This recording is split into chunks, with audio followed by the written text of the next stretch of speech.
Oh, I would have laughed after all that setup. Everything topples over. Well, review over. It's like we're in the Blair Witch right now. Well, that's why we got to climb the tree to get our drone out of the top of it. Well, like the Fathom event, we might as well start this 3 times over. Yeah, this was a fun screening. That was hilarious. Yeah, What was that music that played? It was like club music. Yeah, it's like, It was clearly like baby, young Frankenstein. they started playing the credits for Young Frankenstein from 1974. Yeah. But the sound was playing from what clearly was supposed to be an ad that was going to play before the movie. So it was like it was rescored with something from 2016. I lean over to you because you'd never seen the movie before, so I lean over to Phelan and I'm like, that's not the real music.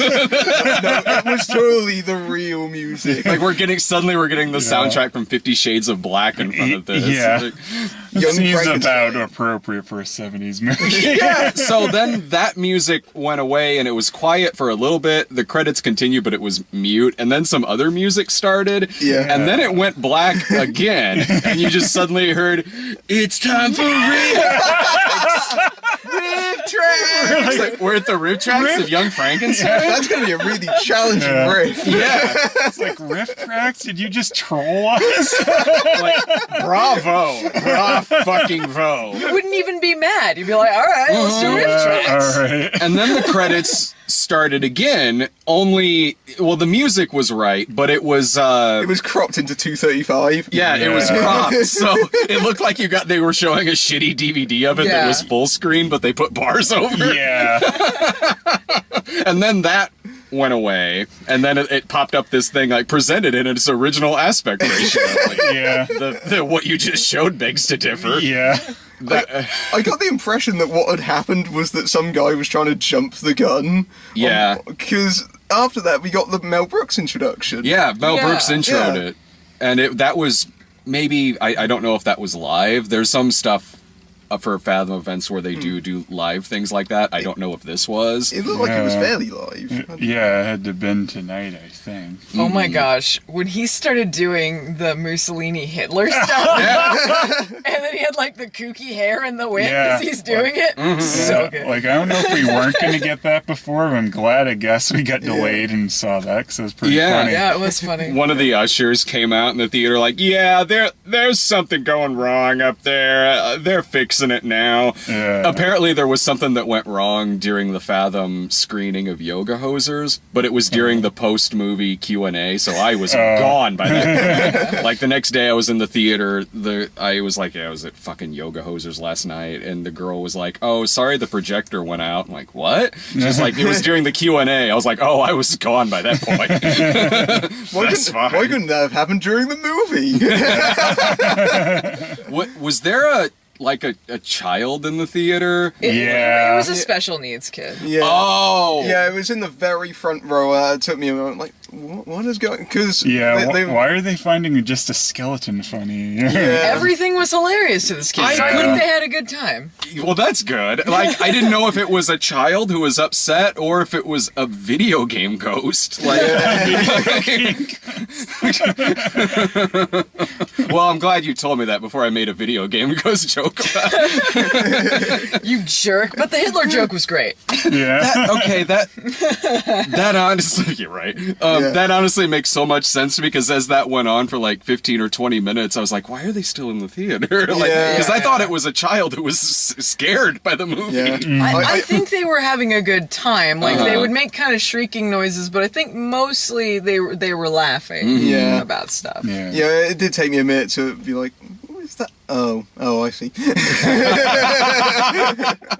But Never mostly mind. when like the music was louder, you couldn't really hear it, so it wasn't too distracting except the quieter parts. But It wasn't too often. It was like After like 20 minutes, like, I don't know if I really heard it that much. I could hear some people behind me who were like every now and then kind of quoting along with the movie. I didn't hear that. I liked there was a guy like in the row behind us who tried to applaud a couple times, like get it going. No. There was a guy. No. There was someone at the very end of the movie behind me that decided to go. Really? I didn't even hear We're that. not that kind of Yeah. audience. Well, you know, with this, it makes sense. But I remember being at a showing of like Harry Potter when it first aired, and someone like, woo! It's like, all right, look, Yeah. they're not Yeah. listening. I was gonna say I could do you one better. Transformers 3 got a God. giant applause. Oh in it. God, I'm sorry. That's no. And there was one where it was kind of like what you just said, where it was like somebody thought the audience was way more into it than they actually were. It was probably for some YA thing, like the host maybe, and like at the end, like one person was like, "Yeah." It stopped when no one else was doing it. You loved he did it twice, though. Like, the credits first came up, I heard them like, nothing. And then, once it popped up the end and started the next part of the credits, they tried again. No one's going along with it. The rest of the audience is just like overrated. There was a guy behind me when it was showing the trailers for the other Fathom events, and it was the Adam West animated Batman movie. I can't wait for that. There was a dude behind me that went, yeah, by himself. The greatest thing is that'll be. I haven't even seen it yet. That'll be the best Batman movie of the year. Yeah, that'll be funny. You hadn't seen this movie before, did you like it? Yeah, it was a lot of fun. Like you're saying, is a good thing I saw Robin Hood Man in Tights and not this before now. I thought we were seeing young Einstein. Yeah.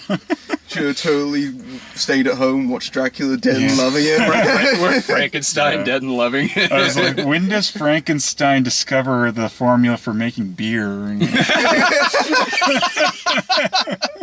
The name's Einstein. Albert Einstein. I don't know why Mel Brooks introed this. Apparently he had something to... I just found out recently he had something to do with solar babies, so maybe he did. Oh my God, Fathom Events Solar Babies. Yes. Fathom Events Bushwhacked. Bushwhack. Or they do some of the lesser Mel Brooks movies, like they'll have a double feature of Dracula Dead and Loving It and Life Stinks. Slash The Elephant Man. Yeah, oh fuck yeah. Really Slash weird The double Fly. feature. Which one? Slash The Fly. Did Mel Brooks have Yeah, something to do with Mel The Fly? Mel Brooks produced the remake of The Fly. Really? Yeah. Oh. Apparently, How do you know, guys? Yeah, apparently he went around the premiere handing out little, like, fly hats to the audience. Oh, right, and they thought it was going to be funny. Yeah. And then it started and it really wasn't. The best joke of all. That's like when Homer, so that episode of The Simpsons where Homer was Mel Brooks' limo driver, and he goes, I love that movie, Young Frankenstein. Scared the hell out of me. Mel Brooks like, thanks. Yeah. I still have at home the first, like, my original VHS for this that I got when I was a kid. The one that was released by, like, Key Video, where on the pictures on the back of the box are colorized, and on the side of it, it's the little picture on the side isn't, it's not a shot from the movie. It's just a picture of Mel Brooks. It's just like a stock photo of Mel Brooks. It's just on the side of the box. But Key Video would do that they would have a series they'd put out of different directors, and it would all be just like a picture of the director on the side of it. Yeah. They showed us a lot of color photos when we were waiting endlessly for this to start, too. Some of that was interesting. Yeah, I remember when I first saw this as a kid, because I used to watch this all the time when I was younger. I've seen this movie countless times. It's probably been a few years since I've seen it, but it's one of those that I've seen so much as a kid where even if it'd been 10 years since I'd seen it, I'd watch it tonight and feel like yesterday was only the last time I saw it.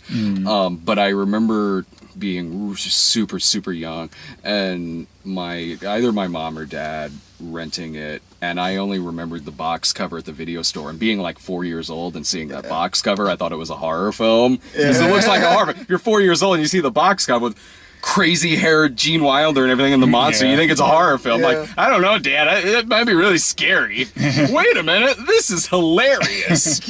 Just being 4 and not getting some of the jokes in it. Well, what's a Schwanstucker? I mean, I had the best first experience with this movie. I watched it as in flight on a plane at 0 o'clock in the morning because I couldn't sleep on an overnight flight back from MagFest. Truly the best way to experience Young Frankenstein. An airplane is how I saw a a train. The Paper with There goes Emily Michael Blunt. Keaton. Yeah. I think I saw Quills on a plane. Now, We were planning to watch this a few times. Yeah, we so kept that talking finally about it, and then see we saw it, like the Fathom events Yeah. advertising, and I'm like, let's go. and then you Yeah. decide that you should go and watch Little Fockers on a plane instead. So, well, like, you watching this on a plane, that's a step up, because you always get caught with the worst movies on an airplane, like Little Fockers and Gulliver's Travels with Jack Black. When was the first time you saw this? I don't remember. I remember it being on TV a lot, and that's Yeah. probably how I watched it, just around Halloween every once in a while. I mean, I've seen it multiple times, so Yeah. I was familiar with it, and I have it on VHS, but...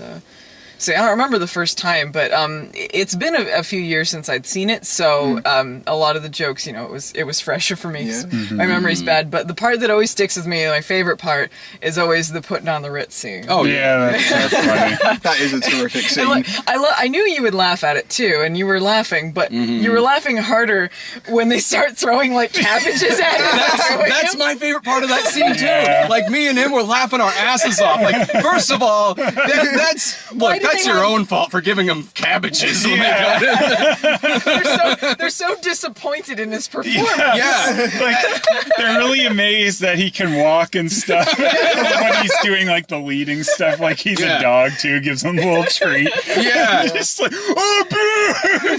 He got startled by that sparking light. It's like a second after things go bad. It's like the light blows up. It's like it's fine. And then really quick after that, like, wow, this audience wanted it to be perfect Yeah. or nothing. Right?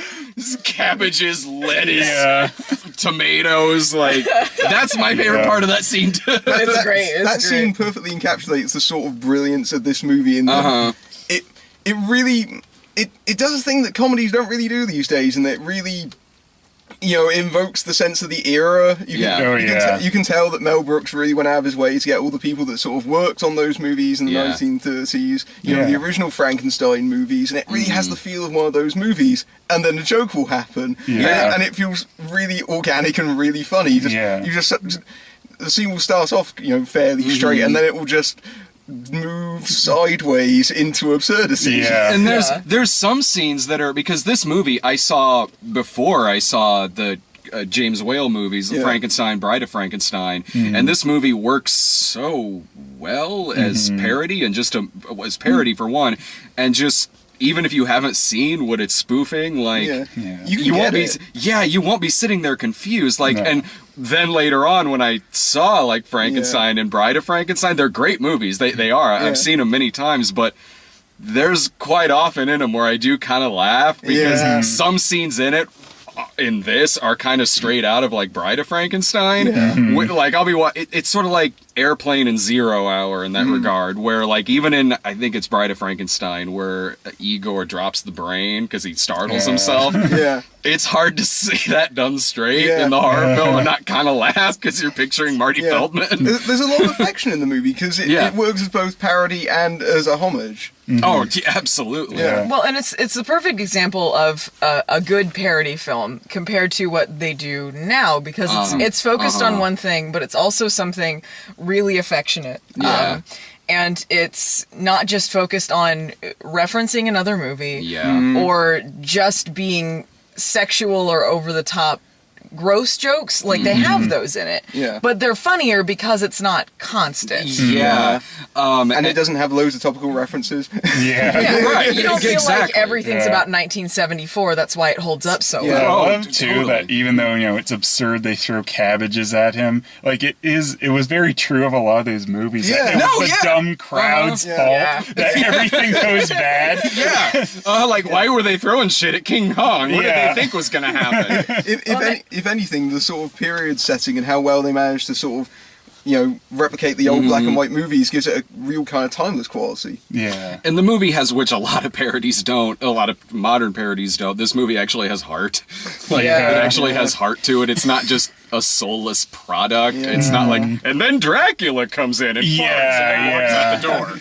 Well, and they would quote things from Frankenstein that you're really familiar with. Yeah. But they would make it funny and not just like, oh, and then Iron Man comes in and falls over. You know, it would be like he does the "It's alive!" and they have this shot of Peter Boyle just like, Yeah.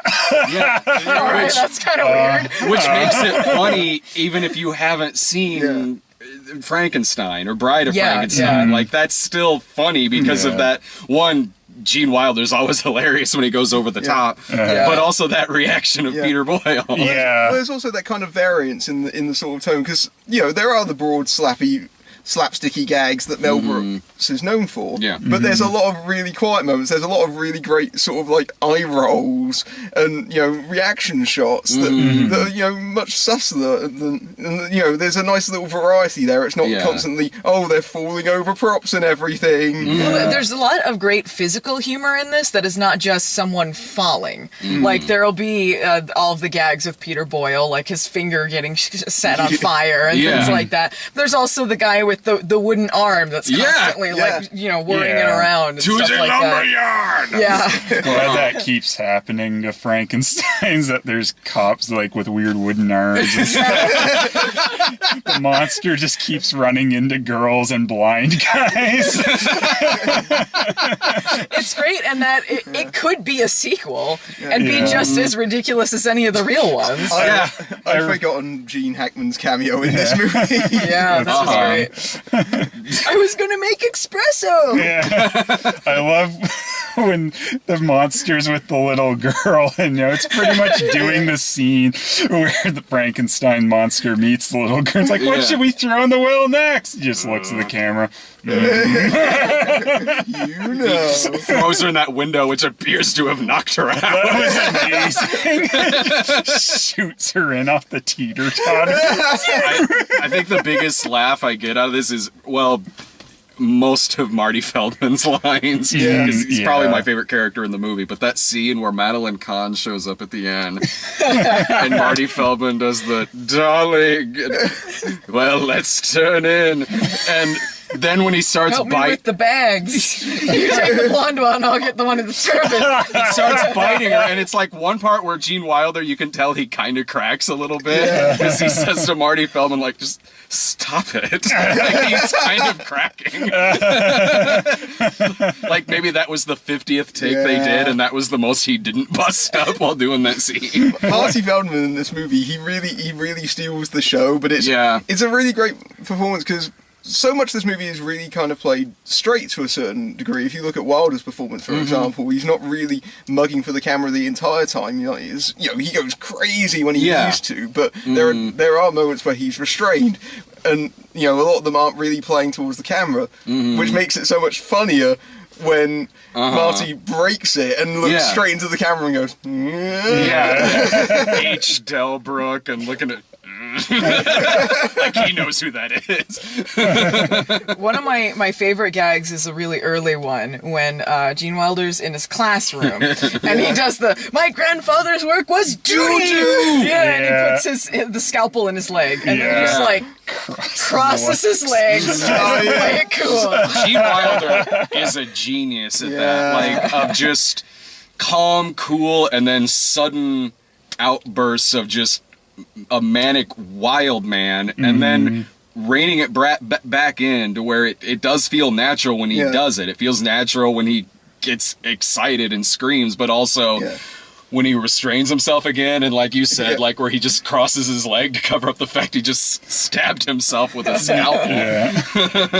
He's got so much wonderful manic energy, but it's really controlled. It's not you know, him, you know, constantly going for the gag. I mean, that gag with the scalpel is at the end of a fairly long scene that doesn't start out with loads and loads of jokes, but it just gradually builds. It's a great movie at build up for the payoff, which makes it better than just constant jokes being thrown at you. But it's not slow either, so it doesn't feel like, okay, here's nothing happening, we're waiting for a joke. Yeah, it always builds up the sort of comic tension building up.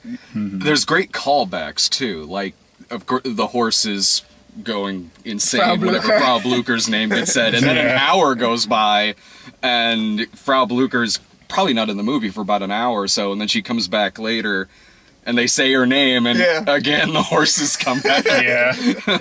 There's so many great comedians in this. I mean, Cloris Leachman's hilarious, and you got Gene Wilder, and you got Peter Boyle. I mean, Madeline Kahn. Madeline Kahn, yeah. Madeline Kahn, who could just hum to herself, and it's hilarious. Yeah. I love once they make the monster smart at the end, and the constable's like, oh, well, this changes the whole situation then.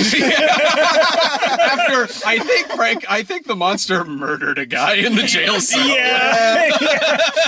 But he's smart now. It's okay. Well, that changes everything. And the crowd is instantly okay with this. They're like, well, he can talk. So. It was a beautiful speech. Yeah, it was a wonderful speech. And it's really accurate to the movies, the actual Frankenstein movies. Like, the crowds are so stupid. Yeah.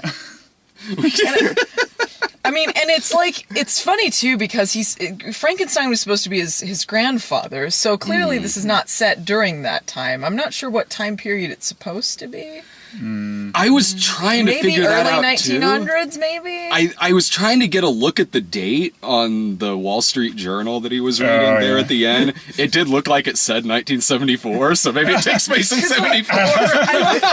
Because I'm like, is it supposed to be the 70s? Like, why are they all like going around in like lederhosen and shit? Just Transylvania. Maybe that's it. Transylvania's is still stuck in that time period. I love everyone in Transylvania speaks English too, or like with a slight German accent. Yeah. I did have a theory, because that scene at the very end where he's in bed, maybe this is all just a prequel to Everybody Loves Raymond. There was an episode of that show where on Halloween he was dressed like the monster. Nice. I just kept thinking nice. of Puchinsky. So good. You said at the beginning when they were showing like little trivia. Yeah. You lean over to me and you're like, Peter Boyle once said he prefers Puchinsky over True fact. Was he drunk? I got to be a dog. Way better. It was the high point of my career. I also loved Pluto Nash. He's been in classics, but I question his taste. Where's the Fathom Events Pluto Nash coming? Fuck yeah. Real soon. Yeah. It'll start up, and then all of a sudden, it's time for a riff track. That makes sense. Now I get it. I'm like, first of all, why was I even here not thinking it was a riff track for Pluto Nash? Can you imagine? Peter Boyle dies, and they're like, in honor of Peter Boyle's career, Pluto Nash. I would go. Puchinsky on the big screen. That would look horrifying on the big screen. But you would go in a heartbeat. Yeah. Okay. Fuck yeah. Was there anything about seeing this movie again that you noticed on the big screen, but maybe didn't like watching it before? The makeup and stuff. You could see like the lines and how they applied it, and on VHS it's a little bit harder. So there's some of those things that you notice, but. I mean, it was great being able to see it like this because it was a nice print of it and seeing it on the big screen and the audience was really receptive to it. Yeah, with a big crowd like that was fun. Yeah, I think it was a really nice way to see it for the first time. I think there was. Because I don't know how many times I've seen this movie widescreen, honestly, because I grew up with the VHS, which most certainly was not in widescreen. So watching it again here, I don't think I ever noticed before that in the Putting on the Ritz scene, Marty Feldman is playing the piano. Like blink and you miss it. Because he doesn't have the hood on or anything either. I mean, I always noticed it when he comes in at the end at the end of that scene when he knocks out Gene Wilder, but I didn't realize until seeing it tonight, like, oh, Igor's playing the piano. Okay. Makes sense. I like that you never really know if his name's actually Igor, if he just said that to fuck with him. He said it to fuck with him. Yeah, I know, but then he just goes by it the whole movie. Yeah, so. but I love that you can't tell if he just has a fake hump to fuck with people. That too. Keep switching around. Yeah, like everything about this guy is like how much is real. I do love that he keeps carrying on through the movie calling Gene Wilder, Froderick. Yeah. Frederick. Or sometimes he'll just, yes, master. He goes back and forth. I don't know why I laughed so much. I think I was probably the one in the theater laughing the loudest at this. I don't know, I laughed pretty loud at when the girl was shot back into the window. Well, that, Yeah, when great.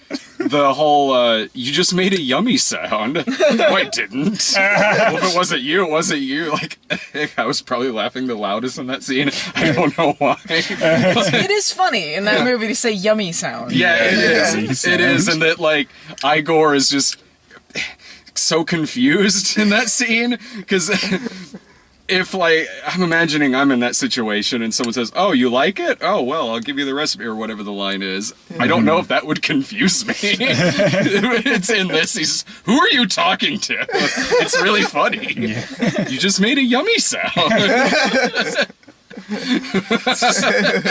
So we don't recommend this. No. It's really cheap. They got the set for like $5 or something. Yeah, you could tell the castle was a painting, and it's black and white. I mean, this is the 70s, people. Come on. What's Mel Brooks gonna make next? A silent movie? I love too, one of the trivia things was like, true or false, the studios loved when they said they're gonna film it in black and white. Yeah. It seems like something they I did love the way that Brooks told that story when he was at Columbia and he just got chased out. Yeah. And then these Jews chased me out. You can't film this in black and white. Don't worry, the back of the VHS will be in black and white. And the still shots when they showed it at a Fathom event 40 years later. What does that mean? I like when he's making fun of Fox. He said, like, they wanted to call it Mel Brooks Alley. He's like, I told them to call it Boulevard, and they did. So that's how stupid Fox is. Yeah, I liked looking at that list of the other movies that were shot on that set. Mm-hmm. I saw X-Files on there. Yeah. Nice. Omen 2. Yes, two on there. I can't remember what a lot of them were, but there were a couple of them listed where I was like, well, that's not as good as Young Frankenstein. But it's on this plaque. John Trapper, MD. Yeah, Trapper John MD was one. Modern Family. Hey, that's a historical significance, guys. True. Modern Family is the very first mockumentary-style TV series. Any final thoughts before I melt?